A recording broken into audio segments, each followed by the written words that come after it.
Good evening from the SBC Newsroom. The news for this Thursday, 29th of February. The Minister for Health, Peggy Vidot, says that her ministry supports, in principle, the new pandemic treaty that the World Health Organization is proposing to strengthen pandemic prevention, preparedness and response after the COVID-19 pandemic. Such agreements made within international organizations have legal standing and are binding. In the wake of the COVID-19 pandemic, the World Health Organization, WHO, has come up with the world's first pandemic treaty. The treaty is still a draft and currently being negotiated, but the Minister of Health, Peggy Vidot, says that her ministry supports the principle of such a treaty as it would benefit small countries like the Seychelles. The reason behind having such an agreement is so that the world can be better prepared to prevent a pandemic, to address any pandemic that may come in the future. And this is through the coordination at a sort of a global level. And therefore, in principle, as a small island state, cognizant that we do not have all the resources that may be required in a pandemic, we think having such an instrument at the global level can only bring us benefit. And as the document is still a working document, it is still being drafted, we cannot at this stage say that, yes, this is the document that we want. What we have still has certain parts missing. But in principle, Seychelles agrees that such an instrument is necessary to better safeguard the world and Seychelles as a nation. The member states of WHO are meant to vote on the new treaty during the General Assembly in May of this year, but concerns that the treaty may undermine certain fundamental freedoms and the sovereignty of states may further delay negotiations. The Aquaculture Department has received 2 containers of containerized hatchery with customized and modern equipment to enable the production of a maximum of 288,000 sea urchins and sea cucumbers. It was designed and built by Deep Blue Aqua from South Africa. The aim of this project is to increase the production of sea urchins and sea cucumbers from the larval to juvenile stage. The head of the Department of Aquaculture, Aubrey L'Espérance, says this is important to the Aquaculture Department and the Seychelles fisheries as it will bring many benefits.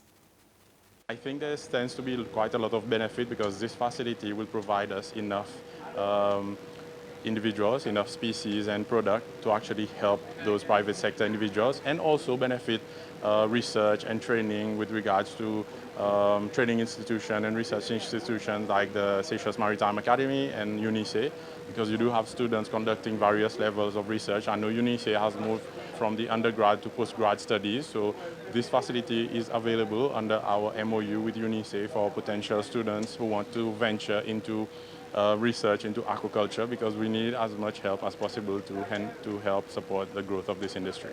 As we've seen, we've been quite reliant on wild-caught fisheries, so this offers potential investors a new route for them to invest into something new, and also it will help to reduce the pressure that already exists on a lot of species in the wild-caught fishery.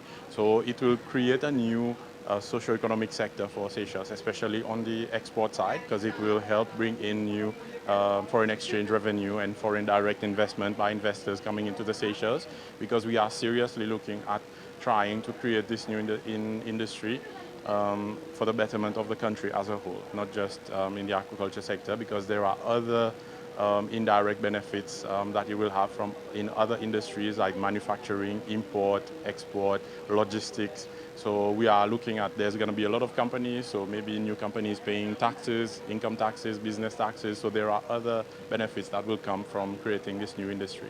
It's a long-term vision, so we stand by it, and I think it's one step in the right direction. Tomorrow, the 1st of March, is the International Day for Zero Discrimination. The day was initiated by UNAIDS and this year marks its 10th anniversary. HASSO, an organization engaged in the fight against HIV/AIDS, is organizing a forum in collaboration with SEPS to discuss about discrimination in Seychelles. Key persons from different institutions have been invited. The theme for this year is to protect everyone's health, protect everyone's right. HASSO's chairperson, Justin Frémineau, says even though the organization has worked hard to end discrimination, there are still many forms of discrimination, such as amongst drug users, sex workers, and service providers in society. Mr. Frémineau added that new policies are needed to address the issue because the problem is escalating.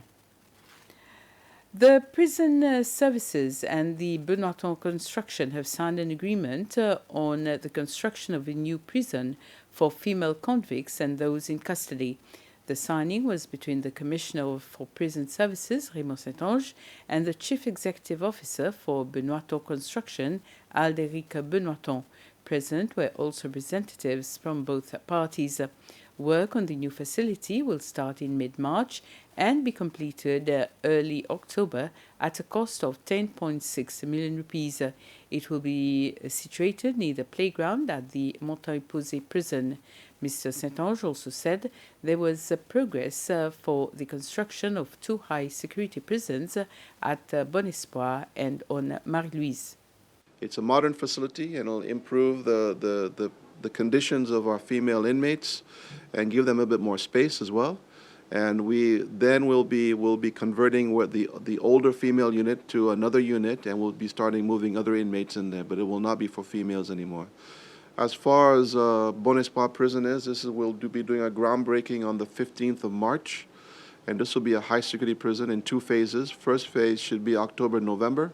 That will manage recidivists, high-risk inmates, or other inmates from Montagne-Posay who are being risk assessed to be moved to Bon Espoir.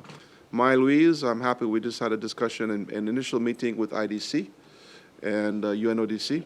This will also be a high-security prison to manage those who are convicted of narco-trafficking and other serious offenses that really are affecting our country. And I'm very glad at the measures and the steps being taken proactively to deter, to detect, and also defend our society and our families against this drug poisoning which is occurring and breaking up our families. The enhancement of maritime surveillance to combat illicit maritime activities and the resurgence of piracy in the Western Indian Ocean, as well as Exercise Cutlass Express 2024, were the main topics of discussion between the Ambassador of the United States of America to Seychelles, Henry Jardine, and the Minister for Foreign Affairs and Tourism, Sylvestre Radegon, and a staff delegation from the U.S. Congress. The USA delegation and Minister Radegon also exchanged views on the need for burden sharing in the region with regards to anti-piracy and anti-arms and drug trafficking operations. Minister Radegon pointed out that regional cooperation to combat unlawful maritime activities would be one of Seychelles' priorities when taking the chairmanship of the Indian Ocean Commission in May this year. The Office of the President has announced the appointment of the new Board of Trustees of the Seychelles Pension Fund following the end of the term of the current trustees on the 29th of February, that is today. Sheila Mohideen has been appointed the new chairperson and Odile Vidot as vice chairperson. The other board members are Elsie Morel, Brenda Morin, Keith Anfi, Dick Lamonté, Tyron Gendron, Alexandra Benoîton, Fabiola Horner, and Vanessa Mussar. The trustees have been appointed for a 3-year period, effective from the 1st of March. The Office of the President has also announced the appointment of Varsha Singh as the new Commissioner General of the Seychelles Revenue Commission, the SRC. Mrs. Singh, a South African national, has over 28 years' experience in tax, customs, transfer pricing, trade facilitation, international relations, and building organizational excellence in driving sustainable development. She has occupied several strategic management positions in the South African Revenue Service, the Organization for Economic Cooperation and Development, and the African Tax Administration Forum. Mrs. Singh's appointment as the new Commissioner General of the SRC will take effect from the 1st of April. And with this, we end this news summary. Have a very pleasant evening.